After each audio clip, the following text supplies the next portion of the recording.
ಏನು ಗೊತ್ತಾ, ಒಂದು ಟಿಪ್ಸ್ ಕೊಡೋಣ ಅಂತ ಅಂದ್ಕೊಂಡೆ. ದೊಡ್ಡದಾಗಿ ಟಿಪ್ಸ್ ಕೊಡಕ್ಕೆ ಬಂದ್ಲು ಅಂತ ಅನ್ಕೊಬಿಡಿ. ಕೈಯಲ್ಲೇ ಬೆಣ್ಣೆ ಹಿಡ್ಕೊಂಡು ಊರು ತುಂಬ ತುಪ್ಪ ಹುಕ್ಕಿದ್ರಂತೆ ಅಂತ ಆ ಥರ.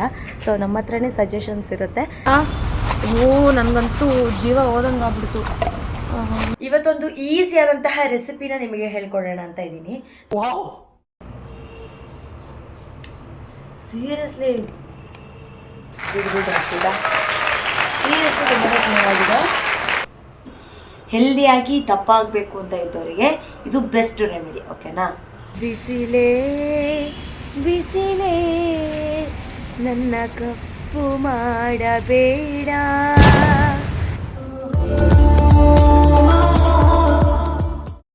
ಹೆಲೋ, ಎಲ್ರಿಗೂ ನಮಸ್ಕಾರ. ಹರ್ಷೀಸ್ ಡೈರಿ ಯಾರೆಲ್ಲ ನೋಡ್ತಾ ಇದ್ದೀರಾ, ಮೋಸ್ಟ್ ವೆಲ್ಕಮ್. ಇನ್ನೂ ಸಬ್ಸ್ಕ್ರೈಬ್ ಮಾಡಿಲ್ಲ ಅಂದರೆ ಸಬ್ಸ್ಕ್ರೈಬ್ ಮಾಡಿ. So day in my life ಮಾಡೋಣ ಅಂತ ಅನ್ನಿಸ್ತು. ಸಂಡೇ ಆಫೀಸ್ ಇಲ್ಲದೆ ಇರೋ ಕಾರಣದಿಂದ ಸ್ವಲ್ಪ ನಿಧಾನಕ್ಕೆ ಎದ್ದೇಳೋದು. ಎದ್ದು ತಿಂಡಿನ ಮಾಡಿ ಆಮೇಲೆ ಏನಿರುತ್ತೆ ಅವತ್ತೊಂದು ರ್ಯಾಂಡಮ್ ಆಗಿ ವ್ಲಾಗ್ ಸ್ಟಾರ್ಟ್ ಮಾಡೋಣ ಅಂತ ಮಾಡೇ ಬಿಟ್ಟೆ. ಬಟ್ಟೆ ಒಗೆಯೋದಂತೂ ಕಾಮನ್ ಥಿಂಗ್, ಅದು ಇದ್ದೇ ಇರುತ್ತೆ. ಅದ್ರ ಜೊತೆಗೆ ಏನೆಲ್ಲ ಸ್ಪೆಷಲ್ ಆಗಿರುತ್ತೆ, ಸ್ಪೆಷಲ್ಲು ರ್ಯಾಂಡಮ್ ಆಗಿ ನಿಮಗೂ ತೋರಿಸೋಣ. ಹಾಗೆ ಒಂದಷ್ಟು ಏನಾದರೂ ಅಡುಗೆ ಮಾಡ್ತಾ ಟಿಪ್ಸು, ಬಟ್ಟೆ ಒಗೆತಾ ಟಿಪ್ಸು, ಏನೋ ಬ್ಯೂಟಿ ಟಿಪ್ಸು, ನನಗೆ ಗೊತ್ತಿರೋದು ಸಣ್ಣ ಪುಟ್ಟ ವಿಷಯಗಳನ್ನ ನಿಮ್ಮ ಜೊತೆ ಶೇರ್ ಮಾಡ್ಕೊಳ್ಳೋಣ ಅಂತಿದ್ದೀನಿ. ನೀವು ಕೂಡ ಕಮೆಂಟ್ ಮಾಡ್ಬೋದು. ಬನ್ನಿ ಸ್ಟಾರ್ಟ್ ಮಾಡೋಣ.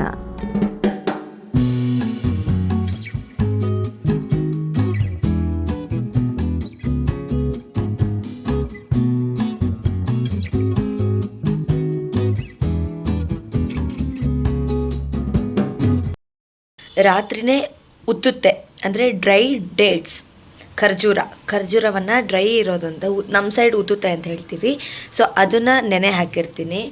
2 ದ್ರಾಕ್ಷಿ ಆ್ಯಂಡ್ ಬಾದಾಮಿ. ಸೊ ಇದನ್ನು ಬೆಳಗ್ಗೆ ಎದ್ದು ಖಾಲಿ ಹೊಟ್ಟೆಲಿ ಕುಡಿಬೇಕು. ಹೆಲ್ದಿಯಾಗಿ ದಪ್ಪಾಗಬೇಕು ಅಂತ ಇದ್ದವರಿಗೆ ಇದು ಬೆಸ್ಟ್ ರೆಮಿಡಿ. ಓಕೆನಾ? ಯೂಸ್ವಲ್ ಸ್ಕಿನ್ನಿಗೆ ತುಂಬ ಒಳ್ಳೆಯದಂತೆ. ಇದನ್ನ ನೀವು 1 ವಾರ ಆಗಿದೆ ಸ್ಟಾರ್ಟ್ ಮಾಡಿ. ನೀವು ಕೂಡ ಸ್ಟಾರ್ಟ್ ಮಾಡಿ. ತಿನ್ಬಿಟ್ಟು ಸಿಗ್ತೀನಿ. ಖಾಲಿ ಹೊಟ್ಟೆಲ್ಲಿ ತಿನ್ಬೇಕು ಇದನ್ನ. ಇವತ್ತೊಂದು ಈಸಿಯಾದಂತಹ ರೆಸಿಪಿನ ನಿಮಗೆ ಹೇಳ್ಕೊಡೋಣ ಅಂತ ಇದ್ದೀನಿ. ಸೊ ಇದು ಯೂಶಲಿ ಎಲ್ಲರಿಗೂ ಗೊತ್ತಿರುತ್ತೆ. ಅಂದರೆ ಈಗ ಬ್ಯಾಚುಲರ್ಸ್ ಎಲ್ಲ ಇದ್ದಾಗ ಅಡುಗೆ ಮಾಡ್ಕೊಳ್ಳಿಕ್ಕೆ ಕಷ್ಟ, ಅಯ್ಯೋ ಸೋಂಬೇರಿತನ, ಯಾಕೆ ಇದು ಮಾಡ್ಕೊಳ್ಬೇಕು, ಹೊರಗಡೆ ಹೋಗೋಣ ಅಂತ ಇದ್ದವರಿಗೆ ತೋರಿಸ್ಕೊಡ್ತೀನಿ. ಯಾರು ಬೇಕಾದರೂ ಮಾಡ್ಬೋದು. ಏನು ದೊಡ್ಡ ಬ್ರಹ್ಮವಿದ್ಯೆ ಏನಲ್ಲ. ಆರಾಮಾಗಿ ಮಾಡ್ಕೊಳ್ಳೋಂಥ ಒಂದು ತಿಂಡಿನ, ಮಾರ್ನಿಂಗ್ ಬ್ರೇಕ್ಫಾಸ್ಟನ್ನು ಅಥವಾ ಸಂಜೆಗೆ ಆದರೂ ಆಗುತ್ತೆ. ತೋರಿಸ್ಕೊಡ್ತಾ ಇದ್ದೀನಿ. ಕ್ಯಾರೆಟ್ ಆ್ಯಂಡ್ ಬೀನ್ಸನ್ನು ಕಟ್ ಮಾಡ್ಕೊಂಡಿದ್ದೀನಿ. ಆ್ಯಂಡ್ ಈರುಳ್ಳಿ, ಹಸಿಮೆಣಸಿನ್ಕಾಯಿ. ನಾನು ಇಷ್ಟು ತರಕಾರಿನ ಹಾಕ್ತೀನಿ. ನೀವು ಬೇಕಾದ್ರೆ ಎಕ್ಸ್ಟ್ರಾ ಬೇರೆ ನನಗೆ ಈ ತರಕಾರಿ ಇಷ್ಟಪ್ಪ ಅಂತ ಅನಿಸಿದ್ರೆ ನೀವು ಆ ತರಕಾರಿನ ಹಾಕ್ಬೋದು. ಆಮೇಲೆ ಕೆಲವೊಬ್ಬರಿಗೆ ಈ ಯಾವ್ದು ಹೇಳಿ, ದೊಡ್ಡ ಮೆಣಸಿನ್ಕಾಯಿ ಕೆಲವೊಬ್ರಿಗೆ ಇಷ್ಟ ಇರುತ್ತೆ, ಅದನ್ನು ಕೂಡ ಹಾಕ್ಬೋದು. ಅದೊಂಥರ ಬೇರೆ ಥರ ಫ್ಲೇವರ್ ಕೊಡುತ್ತೆ. ಫ್ರೀ ವಿಡಿಯೋಗಳನ್ನು ಹೆಂಗೆ ಮಾಡ್ತಾರೋ. ಫಸ್ಟಿಗೆ ಎಣ್ಣೆನ ಹಾಕ್ಕೊಳ್ಬೇಕು.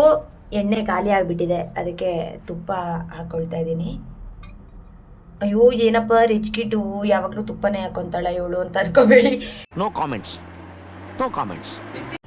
ಶುದ್ಧವಾದ ಕೊಬ್ಬರಿ ಎಣ್ಣೆ ಅಡುಗೆಗೆ ಬಳಸಿದರೆ ತುಂಬ ಒಳ್ಳೆಯದಂತೆ. ಸೊ ನಾನು ತುಪ್ಪವನ್ನು ಬಳಸ್ತಾ ಇದ್ದೀನಿ. ಆಮೇಲೆ ಈರುಳ್ಳಿ ಆ್ಯಂಡ್ ಹಸಿಮೆಣಸನ್ನು ಹಾಕಬೇಕು. ಸಿಕ್ಕಾಪಟ್ಟೆ ಕಾರಿತ್ತು, ಸೌಂಡ್ ನೋಡಿ. ಹುರಿಬೇಕು ಅಂತ ನಿಮಗೆ ಗೊತ್ತಲ್ವಾ, ಅದು ಸ್ಮೆಲ್ಲು, ಹಸಿ ಸ್ಮೆಲ್ಲು ಹೋಗೋ ತನಕ ಹುರಿಬೇಕು ಚೆನ್ನಾಗಿ. ಚಂದ ಅಲ್ವಾ? ಈ ಕುಕ್ಕಿಂಗ್ ಮಾಡ್ತಾ ವಿಡಿಯೋ ಮಾಡೋದು ತುಂಬ ಕಷ್ಟನಪ್ಪ. ನನಗೆ ಫಸ್ಟ್ ಟೈಮ್ ನಾನು ವ್ಲಾಗ್ ಮಾಡೋಕ್ಕೆ ಸ್ಟಾರ್ಟ್ ಆದಮೇಲೆ ಎಷ್ಟೊಂದು ವಿಷಯಗಳನ್ನು ಕಲಿತೆ. ಕಲ್ಲರು ಚೇಂಜ್ ಆಗ್ತಿರೋದು ಕಾಣಿಸ್ತಿದ್ಯಾ? ಈರುಳ್ಳಿ ಅಲ್ಲಿವರೆಗೆ ಚೆನ್ನಾಗಿ ಹುರಿಯಿರಿ. ನಾನು ಭಾರಿ ನಡಪಾಕ ಮಾಡ್ತಾ ಇರೋ ಥರ ತೋರಿಸ್ತಾ ಇದ್ದೀನಿ. ಸ್ವಲ್ಪ ಜೀರಿಗೆ,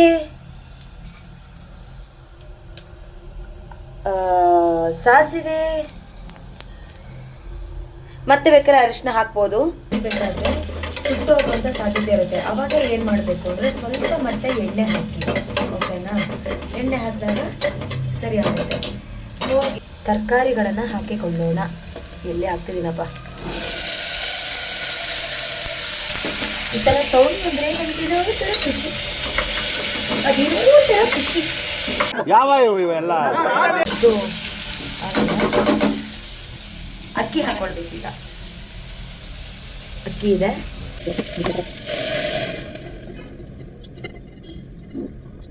ಅರಿಶಿಣವನ್ನು ಹಾಕಬೇಕು, ಉಪ್ಪು ಖಾರ ಹಾಕಬೇಕು,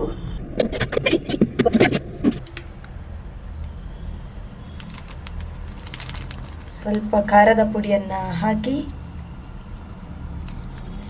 ಹಸಿಮೆಣಸು ಹಾಕಿದ್ದೀನಿ. ಸ್ವಲ್ಪ ಖಾರ ಬೇಕು ಅನ್ನೋರು ಹಾಕಬೇಕು. ನನಗೆ ಎಲ್ಲ ಹಾಕಿದ್ಮೇಲೆ ಒಂದ್ಸಲಿ ಹೀಗೆ ಕಲಸಿ, ಅಂದರೆ ಉಪ್ಪು ಖಾರ ಹುಳಿ ಎಲ್ಲದೂ ಕೂಡ ಮಿಕ್ಸ್ ಆಗುತ್ತೆ.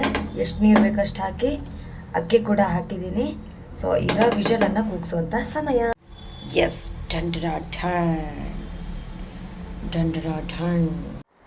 ಓಕೆ, ರೆಡಿ ಆಗಿದೆ. ಅಂದರೆ ಕುಕ್ಕರಿಗೆಲ್ಲ ಹಾಕಿ ಈಗ ವಿಷಲಿಗೆ ವೆಯ್ಟ್ ಮಾಡ್ತಾ ಇರೋದು.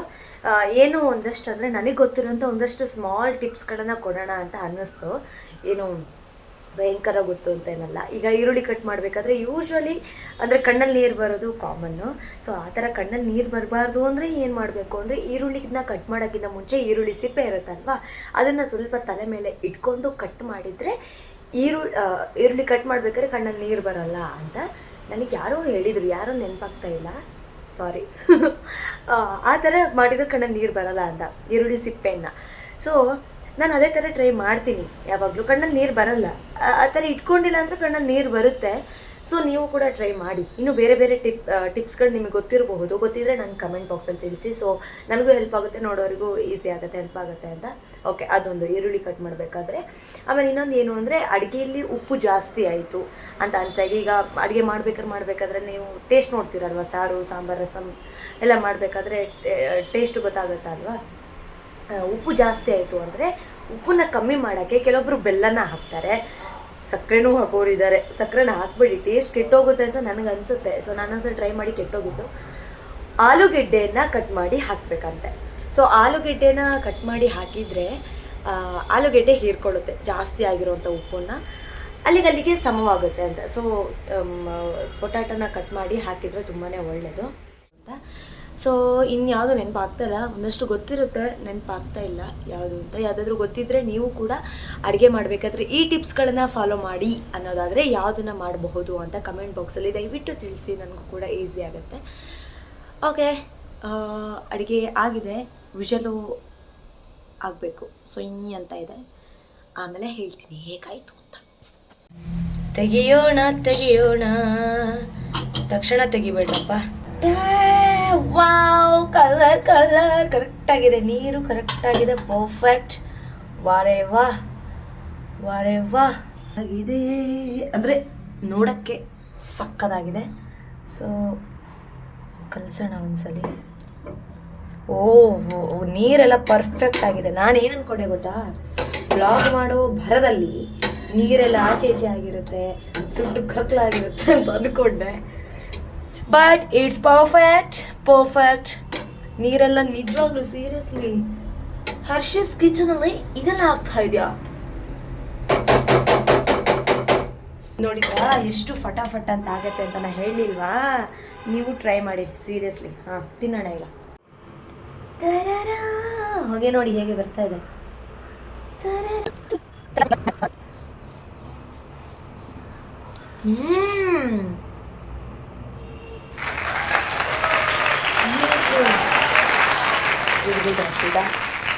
ಸೀರಿಯಸ್ಲಿ ತುಂಬಾ ಚೆನ್ನಾಗಿದೆ. ಖಾರ ಎಲ್ಲ ಪರ್ಫೆಕ್ಟ್ ಆಗಿದೆ.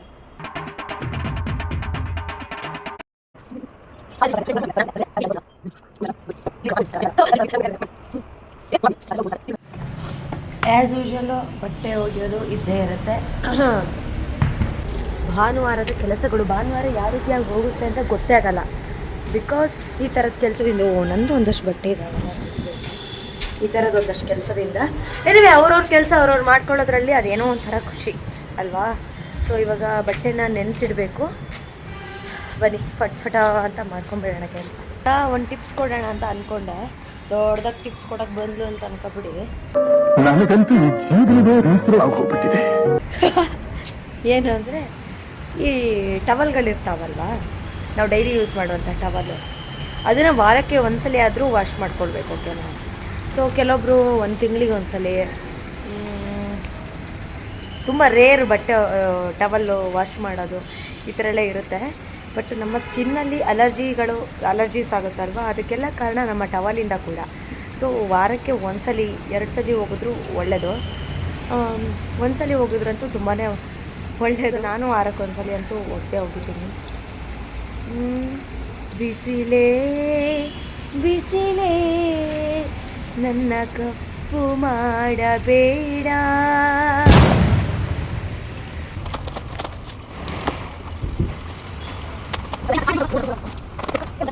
ಕರ್ತನ್ ದಯಾ ಟಾಟಾ ಗುಡ್ ಬಾಯ್ ಆಯಿತು, ಎಲ್ಲ ಬಟ್ಟೆನೂ ಹೋಗಿದ್ದಾಯಿತು. ಈಗ ಹೇರಿಗೆ ಆಯಿಲನ್ನು ಹಾಕ್ಕೊಳ್ಬೇಕು. ಹೇರಿಗೆ ಆಯಿಲನ್ನು ಅಪ್ಲೈ ಮಾಡಬೇಕಂದ್ರೆ ಒಂದಿಷ್ಟು ಟಿಪ್ಸ್ಗಳಿದೆ, ಅದನ್ನು ಫಾಲೋ ಮಾಡಿ. ಹೇರ್ ಫಾಲ್ ಆಗೋದು ನನ್ನ ಪ್ರಕಾರ 95% ಕಮ್ಮಿ ಆಗುತ್ತೆ. ಹೇರಿಗೆ ಅಪ್ಲೈ ಮಾಡೋ ಬದಲು ಎಣ್ಣೆನ ಸ್ವಲ್ಪ ಬಿಸಿ ಮಾಡ್ಕೊಳ್ಬೇಕು. ಉಗುರು ಬೆಚ್ಚಗೆ ಮಾಡಿಕೊಂಡು ಹೇರಿಗೆ ಅಪ್ಲೈ ಮಾಡಬೇಕು. ನಾನು ಕೊಬ್ಬರಿ ಎಣ್ಣೆ ಯೂಸ್ ಮಾಡ್ತೀನಿ. ರೂಟ್ಗೆ ತುಂಬ ಚೆನ್ನಾಗಿ ಹೇರನ್ನು ಅಪ್ಲೈ ಮಾಡ್ತಾ ಬರಬೇಕು. ಒಂದೊಂದೇ ಒಂದು ಸ್ವಲ್ಪನೇ ಅಪ್ಲೈ ಮಾಡ್ತಾ ಬರಬೇಕು. ಸೊ ಹೇರಿಗೆ ಆಯಿಲನ್ನು ಅಪ್ಲೈ ಮಾಡಬೇಕಾದ್ರೆ ಏನು ಅಂದರೆ, ಮೇಜರಾಗಿ ಈ ಒಂದು ಉಗುರು ಇರುತ್ತಲ್ವ, ಉಗುರು ಭಾಗವನ್ನು ಉಗುರು ಭಾಗವನ್ನು ನಮ್ಮ ಬುಡಕ್ಕೆ ಇಲ್ಲಿ ತಾಗಿಸ್ಬಾರ್ದಂತೆ, ಆಯಿತಾ? ಅದರಿಂದ ಹೇರು ಉದುರುವಂತಹ ಚಾನ್ಸಸ್ ಇರುತ್ತೆ, ಹೇರಿಗೆ ಪ್ರಾಬ್ಲಮ್ ಆಗುವಂತಹ ಚಾನ್ಸಸ್ ಇರುತ್ತೆ. ಸೊ ಈ ಒಂದು ಭಾಗವನ್ನು ಉಗುರಿಗೆ ತಾಗಿಸ್ಬೇಡಿ, ಹಾಗೆ ಅಪ್ಲೈ ಮಾಡ್ತಾ ಬನ್ನಿ. ಅಪ್ಲೈ ಎಲ್ಲ ಆದಮೇಲೆ ಈ ಒಂದು ಇರುತ್ತಲ್ಲ, ಈ ತುದಿ ಭಾಗ, ನಮ್ಮ ಬೆರಳಿನ ತುದಿ ಭಾಗ, ಅದರಲ್ಲಿ ಹೇರನ್ನು ಚೆನ್ನಾಗಿ ಮಸಾಜ್ ಮಾಡ್ತಾ ಬರಬೇಕು. ಸೊ ನನಗೆ ಹೇರ್ ಅಪ್ಲೈ ಮಾಡ್ತಾ ಒಂದೊಂದು ಟಿಪ್ಸ್ಗಳು ಮರ್ತೋಗ್ಬೋದು. ಸೊ ಒಟ್ಟಿಗೆ ಹೇಳ್ತೀನಿ. ಏನು ಅಂದರೆ ಹೀಗೆ ನಿಧಾನವಾಗಿ ಮಸಾಜ್ ಮಾಡಬೇಕು. ಸೊ ಏನು ಅಂದರೆ ಬ್ಲಡ್ ಸರ್ಕ್ಯುಲೇಷನ್ ಚೆನ್ನಾಗಾಗುತ್ತೆ. ಬ್ಲಡ್ ಸರ್ಕ್ಯುಲೇಷನ್ ಚೆನ್ನಾಗಾದಾಗ ಹೇರು ಗ್ರೋತ್ ಆಗೋಕ್ಕೆ ಹೆಲ್ಪ್ ಆಗುತ್ತೆ. ಸೊ ಚೆನ್ನಾಗಿ ಇದು ಮಾಡಬೇಕು, ಏನು ಹೇಳಿ ಮಸಾಜ್ ಮಾಡಬೇಕು. ಅದಾದಮೇಲೆ ಕೆಲವೊಬ್ರು ಬಾಚೋರು ಇರ್ತಾರೆ, ಕೋಮ್ ಮಾಡೋರು ಇರ್ತಾರೆ. ಸೊ ಕೋಮ್ ಮಾಡಬೇಡಿ, ತಲೆಗೆ ಎಣ್ಣೆ ಹಾಕಿದಾಗ ಕೋಮ್ ಮಾಡಬೇಡಿ. ಆವಾಗ ಕೂದಲು ಉದುರುವಂತಹ ಚಾನ್ಸಸ್ ತುಂಬಾ ಉದುರುತ್ತೆ. ಚಾನ್ಸಸ್ ಅಲ್ಲ, ತುಂಬಾ ಕೂದಲು ಉದುರುತ್ತೆ. ಆವಾಗ ಇಷ್ಟೊಂದು ಹೇರ್ ಫಾಲ್ ಆಗ್ತಿದೆ ಅಂತ ನೋಡ್ತೀವಿ, ಹೇರ್ ಫಾಲ್ ಆಗುತ್ತೆ. ಸೊ ಎಣ್ಣೆ ತಲೆಗೆ ಹಾಕಿದಾಗ ತಲೆನ ಬಾಚಬೇಡಿ. ಆಮೇಲೆ ಟೈಟಾಗಿ ಜಡೆ ಹಾಕೋರಿರ್ತಾರೆ, ಸೊ ಆ ಥರನ ಹಾಕಬೇಡಿ. ಜಸ್ಟು ಹೀಗೆ ಕಟ್ಕೊಂಡ್ರೆ ಓಕೆ, ಹೀಗೆ ಕಟ್ಕೊಂಡ್ರೆ ಸಾಕು. ಇನ್ನು ಕೆಲವರಿಗಿರುತ್ತೆ ರಾತ್ರಿ ಇಡೀ ಓವರ್ ನೈಟು ಹೇರಿಗೆ ಆಯಿಲ್ ಅಪ್ಲೈ ಮಾಡಿ ಬಿಟ್ಟರೆ ಫುಲ್ಲು ತಲೆಯೆಲ್ಲ ಹೀರ್ಕೊಂಡ್ಬಿಡುತ್ತೆ, ನನಗೆ ಲಾಂಗ್ ಹೇರ್ ಬರುತ್ತೆ ಅಂತ. ರಾಂಗ್. ಇದು ತಪ್ಪನ್ನ ಮಾಡಬೇಡಿ. ತಲೆಗೆ ಎಣ್ಣೆ ಹಾಕಿ ಅರ್ಧ ಗಂಟೆ ಅಂದರೆ ಮ್ಯಾಕ್ಸಿಮಮ್ ಅಂದರೂ 1 ಅವರ್ ಬಿಡಿ, ಆಯಿತಾ? 2 ಅವರ್ ಬಿಡಿ ಸಾಕು. ಮಿನಿಮಮ್ ಅಂದರೂ ಒಂದು 3/4 ಗಂಟೆ, ಅರ್ಧ ಗಂಟೆ 3/4 ಗಂಟೆ ಬಿಟ್ಟರು ಸಾಕು. ಅರ್ಧ ಗಂಟೆ ಬೇಡ, 3/4 ಗಂಟೆ ಬಿಟ್ಟರು ಸಾಕು. ನಮ್ಮ ಕೂದಲಿಗೆ ಎಣ್ಣೆ ಹೀರ್ಕೊಳ್ಳುತ್ತೆ. ನೀವೇ ಬೇಕಾದ್ರೆ ಟ್ರೈ ಮಾಡ್ಬೋದು. ಈ ಒಂದು ಬುಡಕ್ಕೆ ಅಥವಾ ಎಲ್ಲಾದರೂ ಎಣ್ಣೆ ಹಾಕಿ ಒಂದು ಸ್ವಲ್ಪ ಹೊತ್ತು ಬಿಟ್ಟು ನೋಡಿದ್ರೆ ಡ್ರೈ ಆಗಿರುತ್ತೆ, ಅಂದರೆ ಹೀರ್ಕೊಳ್ಳುತ್ತೆ, ಕೂದಲು ಬೇಗ ಹೀರ್ಕೊಳ್ಳುತ್ತೆ. ಓವರ್ ನೈಟ್ ಬಿಟ್ಟರೆ ನಿಮ್ಮ ಕೂದಲು ಉದುರೋದು ಇನ್ನೂ ಜಾಸ್ತಿ ಆಗುತ್ತೆ. ಓವರ್ ನೈಟ್ ಬಿಡಬೇಡಿ. ಈ ಥರ ಮಾಡೋರು ತುಂಬ ಜನ ಇರ್ತಾರೆ ಇನ್ನು. ಸೊ ಕೂದಲಿಗೆ ಎಣ್ಣೆ ಹಚ್ಚಿ ಓವರ್ ನೈಟ್ ಬಿಡೋದು ತುಂಬಾ ತಪ್ಪು. ಆ್ಯಂಡ್ ಹಾಟ್ ವಾಟರಲ್ಲಾದರೂ ತಲೆಸ್ನಾನ ಮಾಡ್ಬೋದು. ಕೋಲ್ಡ್ ವಾಟರಲ್ಲಿ ತಲೆಸ್ನಾನ ಮಾಡಿದರೆ ಒಳ್ಳೆಯದು ಅಂತ ಹೇಳ್ತಾರೆ. ನನಗೆ ಮಾಡಿದ್ದು ನೆನಪಿಲ್ಲ ಕೋಲ್ಡ್ ವಾಟರಲ್ಲಿ. ಸೊ ನೆಗಡಿ ಆಗೋದು ಬೇಗ, ಅದಕ್ಕೋಸ್ಕರ ಕೋಲ್ಡ್ ವಾಟರಲ್ಲಿ ನಾನು ತಲೆಸ್ನಾನ ಮಾಡಿಲ್ಲ ಇದುವರೆಗೂ. ಇನ್ನೇನು ಅಂದರೆ ಕೆಲವೊಬ್ರು ಕಂಡೀಷ್ನರ್ ಯೂಸ್ ಮಾಡ್ತಾರೆ, ಕೆಲವೊಬ್ರು ಕಂಡೀಷ್ನರ್ ಯೂಸ್ ಮಾಡಲ್ಲ. ನಾನು ಕಂಡೀಷ್ನರ್ ಯೂಸ್ ಮಾಡ್ತೀನಿ ಆ್ಯಂಡ್ ಸಿರಮ್ ಕೂಡ ಯೂಸ್ ಮಾಡ್ತೀನಿ. ಅದು ನೀವೇ ರಿಸಲ್ಟು ನಿಮ್ಮ ಕಣ್ಣಾರೆ ನೋಡ್ತೀರಾ. ಎಣ್ಣೆನ ಮುಖಕ್ಕೂ ಕೂಡ ಹಚ್ಕೊಂಡ್ರಪ್ಪ, ತುಂಬಾ ಒಳ್ಳೆಯದು.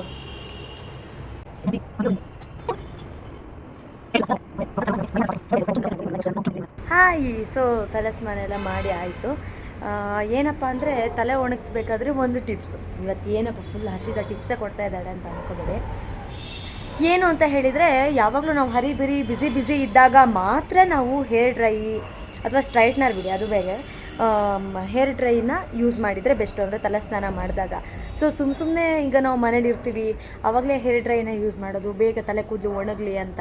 ಆ ಥರ ಯಾವಾಗಲೂ ಹೇರಿಗೆ ಹೇರ್ ಡ್ರೈಯನ್ನು ಯೂಸ್ ಮಾಡಬೇಡಿ. ನಮ್ಮದು ನ್ಯಾಚುರಲ್ ಆಗಿ ಹೇರು ಒಣಗಬೇಕು. ಸೊ ಸೂರ್ಯನ ಬೆಳಕಲ್ಲಿ ನಾವು ಮೊದಲಿಂದನೂ ಸೂರ್ಯನ ಶಾಖದಿಂದ, ಸೂರ್ಯನ ಬೆಳಕಿಂದ ಕೂದಲನ್ನ ಒಣಗಿಸಿರೋದು ಎಲ್ರಿಗೂ ಸಾಮಾನ್ಯ, ಒಂದ್ಸಲಿ ಆದರೂ ಎಕ್ಸ್ಪೀರಿಯೆನ್ಸ್ ಇರುತ್ತೆ. ಸೊ ಆದಷ್ಟು ಅಂದರೆ ಟೈಮ್ ಇದ್ದರೆ ನೀವು ಸೂರ್ಯನ ಬೆಳಕಿಂದ ಆದಷ್ಟು ತಲೆನ ಒಣಗಿಸ್ಕೊಳ್ಳಿ ಅಂತ ನನ್ನ ಒಂದು ಸಜೆಷನ್ನು. ಸೊ ನಾನು ಇವಾಗ ಅದಕ್ಕೋಸ್ಕರನೇ ಮೇಲ್ ಟೆರಸಿಗೆ ಬಂದೆ ಇದೆ ಅಂತ. ಡೇ ಇನ್ ಮೈ ಲೈಫ್ ಮುಗ್ದಿಲ್ಲ, ಇಲ್ಲಿಗೆ ಎಂಡ್ ಮಾಡ್ತಾಯಿದ್ದೀನಿ ಈ ವಿಡಿಯೋನ. ಏನಕ್ಕೆ ಅಂದರೆ ನನ್ನ ಫ್ರೆಂಡ್ ಬರ್ತಾಳೆ, ಜಯನಗರ 4th ಬ್ಲಾಕಿಗೆ ಹೋಗೋಣ ಅಂತ ಅಂದ್ಲು. ಅಲ್ಲಿ ಒಂದಷ್ಟು ಸಣ್ಣ ಪುಟ್ಟ ಕೆಲಸ ಇದೆ, ಹಾಗೆ ಅದ್ರ ಜೊತೆಗೆ ನಿಮಗೆ ಶಾಪಿಂಗ್ ಸ್ಟ್ರೀಟ್ಗಳನ್ನು ತೋರಿಸ್ತೀನಿ, ಎಲ್ಲಿ ಎಷ್ಟು ಕಮ್ಮಿ ರೇಟಿಗೆ. ಜಯನಗರದಲ್ಲಿ ಯೂಶ್ವಲಿ ಕಮ್ಮಿಗೂ ಸಿಗುತ್ತೆ, ಕಾಸ್ಟ್ಲಿಗೂ ಸಿಗುತ್ತೆ, ಅದನ್ನು ತೋರಿಸೋಣ ಅಂತ. ಸೊ ಡೇ ಇನ್ ಮೈ ಲೈಫಲ್ಲಿ ಅದು ಕೂಡ ಹಾಫ್ ಪಾರ್ಟು ಜಯನಗರ ಹೋಗ್ತಾ ಇರೋವಂಥದ್ದು. ಸೊ ಅದನ್ನು ಬೇರೆ ಪಾರ್ಟ್ 2 ಅಲ್ಲಿ ತೋರಿಸೋಣ ಅಂತ ಅಂದ್ಕೊಂಡೆ ಇನ್ನೊಂದು ವ್ಲಾಗಲ್ಲಿ. ಸೊ ಅದೇ ಈ ವಿಡಿಯೋದಿಂದ ನಿಮಗೆ ಒಂದು ಸ್ವಲ್ಪ ಎಂಟರ್ಟೈನ್ಮೆಂಟು, ಇನ್ಫಾರ್ಮೇಟಿವು ವಿಷಯಗಳು ಸಿಕ್ಕಿದೆ ಅಂತ ಅಂದ್ಕೊಳ್ತಾ, ನೀವು ಕಮೆಂಟ್ಸ್ ಮಾಡಿ ಹೇಗೆ ಅನ್ನಿಸ್ತು. ಆಮೇಲೆ ನಾನು ಆವಾಗಲೇ ಹೇಳಿದೆ ಕುಕ್ಕಿಂಗ್ ಟಿಪ್ಸ್ಗಳನ್ನು ನನಗೂ ಕೂಡ ತಿಳಿಸ್ಕೊಡಿ ಅಂತ. ಇನ್ನೂ ಬೇರೆ ಇದರಲ್ಲಿ ಟಿಪ್ಸ್ಗಳು ನಿಮಗೂ ಹೇಳಬೇಕು ಅಂತ ಅನಿಸಿದರೆ ನನ್ನ ಕಮೆಂಟ್ ಬಾಕ್ಸ್ ಯಾವಾಗಲೂ ನಿಮಗೋಸ್ಕರ ಓಪನ್ ಇರುತ್ತೆ ಅಂತ ಹೇಳ್ತಾ, ಲಾಟ್ಸ್ ಆಫ್ ಲವ್. ನೆಕ್ಸ್ಟ್ ವೀಡಿಯೋದಲ್ಲಿ ಸಿಗೋಣ. ಅಲ್ಲಿ ತನಕ ಪ್ರೀತಿಯನ್ನು ಹಂಚೋಣ, ಪ್ರೀತಿಯನ್ನು ಗೆಲ್ಲೋಣ ಅಂತ ಹೇಳ್ತಾ ಹರ್ಷೀಸ್ ಡೈರಿನ ಸಬ್ಸ್ಕ್ರೈಬ್ ಮಾಡೋದು ಮಾತ್ರ ಮರಿಬೇಡಿ. ಟೇಕ್ ಕೇರ್, ಬೈ ಬಾಯ್.